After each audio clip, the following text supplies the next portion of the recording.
앞서 보신 것처럼 논란 속에 통과한 이른바 데이터 3법은 정보통신망법, 개인정보보호법, 신용정보법 개정안을 말합니다. 핵심은 기업들이 본인 동의 없이도 개인정보를 수집하고 활용할 수 있다는 겁니다. 물론 누군지 알 수 없도록 가명 처리한 정보를 말하는데요. 반응은 극명하게 엇갈립니다. 박용만 대한상의 회장, SNS에서 이렇게 만세를 외쳤습니다. 그만큼 관련 업계는 법안 통과를 크게 반겼고 시민단체들은 정보 인권 사망이라며 강하게 반발했습니다. 그렇다면 실제로 우리 삶에는 어떤 영향을 미칠까요? 데이터 3법에 대한 기대와 우려, 이승재 기자가 짚어봤습니다. 스마트폰으로 병원 진료 기록을 떼볼 수 있는 앱입니다.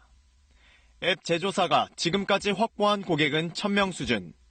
하지만 이제 전 국민의 진료 기록을 확보할 수 있게 됐습니다. 건강보험공단에서 빅데이터를 받으면 맞춤형 의료 서비스를 할 수 있다는 겁니다.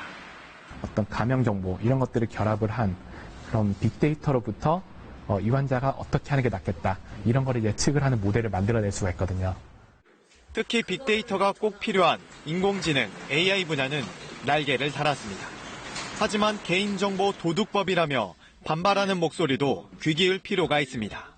우리의 삶을 기업의 이윤 추구를 위한 도구로 만들어 놓고 그 생활하는 하나하나 일거수일투족을 기업으로 하여금 들여다보게 만들고.